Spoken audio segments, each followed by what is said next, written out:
नमस्कार दोस्तों, मैं आचार्य ध्यान आमी और यहाँ एक प्रश्न पूछा गया है। पूछा है कि जब हम गुरु को प्रेम करते हैं तो हमारा परिवार हमारे खिलाफ क्यों खड़ा हो जाता है, हमारा समाज हमारे खिलाफ क्यों खड़ा हो जाता है। कुछ कारण है, इसीलिए वो खड़ा होता है। आप किसी से भी प्रेम करें, ठीक है, इसे समझें। आप किसी से भी प्रेम करें तो आप जितना मर्जी प्रेम करें, प्रेम करने के बाद आप अपने घर वापस आ जाएंगे। आप अनमैरिड हैं, आपने शादी नहीं करी, आप किसी लड़की से प्रेम करें, आप लड़की हैं किसी लड़के से प्रेम करें, घर वालों को पता है, रोकेंगे टोकेंगे तो वो फिर भी, ऐसा नहीं है। प्रेम का विरोध तो होगा ही होगा। जिन्होंने प्रेम करा है वही प्रेम का विरोध करते हैं दूसरों के लिए। प्रेम का विरोध तो होगा ही होगा, मगर एक संभावना है कि चलो ठीक, हमने अपनी तरफ से पूरी कोशिश करी, मगर ये तो मालूम है तुम ज्यादा से ज्यादा शादी कर लोगे, वापस घर आ जाओगे, इससे ज्यादा तो कुछ नहीं। घर तो तुम आ ही जाओगे, कहीं कोई दिक्कत ही नहीं है। मगर गुरु से तुम प्रेम कर लो, अब तुम घर नहीं आ सकते, अब तो तुम परम शून्य में चले जाओ। और तुम किसी से भी प्रेम करो तो वो प्रेम जो है वहां अहंकार बना रहेगा, पूरी तरह से अहंकार बना रहेगा। मगर जब तुम गुरु से प्रेम करोगे तो तुम गुरु के द्वारा पूरे संसार को, पूरे ब्रह्मांड को प्रेम करने लगोगे। ये बात तो बर्दाश्त से बाहर हो गई, अब तुम वापस नहीं आ सकते। और जो गुरु के प्रेम में पड़ जाता है, इसे भी समझ लेना, जो गुरु के प्रेम में पड़ जाता है वो चीजों को छोड़ता नहीं, चीजें उससे छूटने लगती हैं। और अगर वो फिर वापस जाना चाहे तो वो वापस जाकर भी जा नहीं पाता। वापस जाने में तो जीवन और नर्क हो जाता है। अब जो विरोध कर रहे थे उन्हें संतुष्ट करने के लिए आप वापस चले गए गुरु से, आप वापस चले गए अपने गुरु को छोड़ के अपने परिवार में, अपने समाज में, कि उन्हें संतुष्ट करो, उन्हें चुप कराओ कि ठीक है मैं नहीं कर रही प्रेम, या मैं नहीं कर रहा अपने गुरु को प्रेम, मैं आप लोगों को ही करता हूं। मगर अंदर अंदर जो है तुम घुटना चालू कर दो, अंदर अंदर जो है तुम दुखी महसूस करोगे, अंदर असुरक्षित महसूस करोगे, और अंदर अंदर तुम जानोगे जितने भी लोग तुम्हें प्रेम कर रहे हैं वो सिर्फ प्रेम का नाटक करके तुम्हारा यूज कर रहे हैं।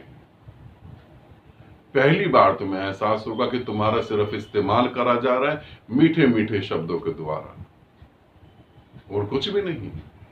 तुमसे जरूरतें पूरी करवाई जा रही हैं तुम्हारे सर पे हाथ फेर के, और कुछ भी नहीं।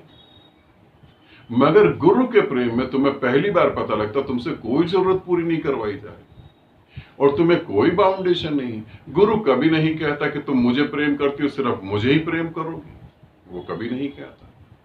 उसे तो मालूम है सभी में एक ही परमात्मा है जो मेरे भीतर है। गुरु कभी नहीं, गुरु तुम्हें कभी रोकता और टोकता नहीं। गुरु को तुम कहते हो कि मैं तुमसे बहुत प्रेम करती हूं, तुम्हारे साथ ही रहूंगी, गुरु कहता स्वागत है तुम्हारा। और फिर तुम गुरु को कहते हो कि नहीं मैं जाना चाहती हूं, गुरु कहता बहुत अच्छी बात है, बिल्कुल जा सकते हो तुम। वो हर पल में तुम्हारा स्वागत कर रहा है। और जब ऐसे प्रेम को तुम जीते हो तो तुम पहली बार इस पृथ्वी पर एहसास करते हो कि तुम इस पृथ्वी पर नहीं, कहीं नीले आकाश में उड़ रहे हो। पहली बार तुम्हें अपनी आत्मा का बोध होता है।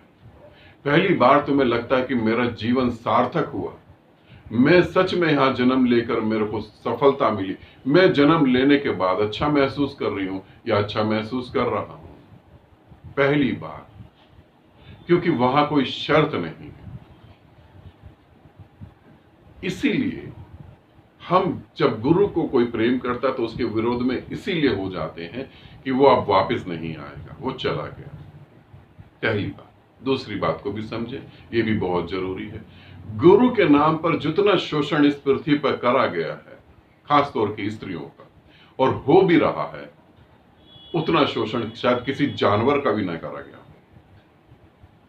इतना शोषण स्त्रियों का करा गया है, उतना जानवरों का भी शोषण नहीं करा गया। गुरु के नाम पर,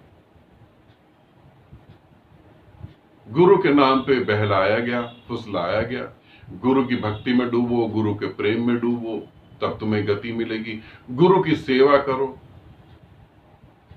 गुरु के आश्रम की सेवा करो, गुरु के आश्रम में दान करो, तब तुम्हें कुछ गति मिलेगी। मैं तुम्हें सीधे सीधे बताऊं, गुरु के आश्रम में दान करो तुम्हें कोई गति मिलेगी, बिल्कुल बेकार की बात है, कोई गति नहीं मिलेगी। गुरु के पांव दबाओ कोई गति मिलेगी, बिल्कुल कोई गति नहीं मिलेगी। जब तक तुम अपने अहंकार के विपरीत नहीं जाओगे तब तक तो कोई गति नहीं मिलेगी। जब तक तुम अपने अहंकार को नहीं समझोगे तब तक कोई गति नहीं मिलेगी। गुरु के पांव दबाने वाले व्यक्ति का, साधक का या साधिका का भी अहंकार होता है। देखो मैं तो गुरु के बहुत करीब हूं, तुम लोग कहां पड़े हो, मैं तो गुरु को जो कहती हूं वो मान लेते हैं, तुम्हारी क्या औकात है। वहां भी अहंकार बढ़ता है। तो इन बातों से तुम्हें गति मिलेगी नहीं। फिर गुरु के नाम पे जो शोषण हुआ है, जो बताते हैं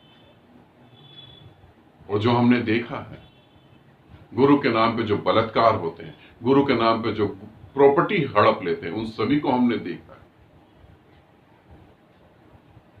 तो इसीलिए घर परिवार वाले इस बात को लेके भी विरोध करते हैं, कहीं तुम्हारा शोषण नहीं हो जाए। एक कहावत है ना, जो गर्म दूध पी लेता है और मुंह जल जाने के बाद वो छाछ को भी, मतलब ठंडे पदार्थ को भी फूंक मार के ठंडा करके पीने की कोशिश करता है। और जब हमारा परिवार विरोध करता है तो वो यही जानता है कि गुरु के नाम पर इसे मूर्ख बनाया जा रहा है, इसे पागल बनाया जा रहा है और इसके साथ आगे बहुत बड़ी दुर्घटनाएं घटने वाली। इन दो कारणों की वजह से जो है विरोध करा जाता है। ठीक है, इसे आप समझेंगे।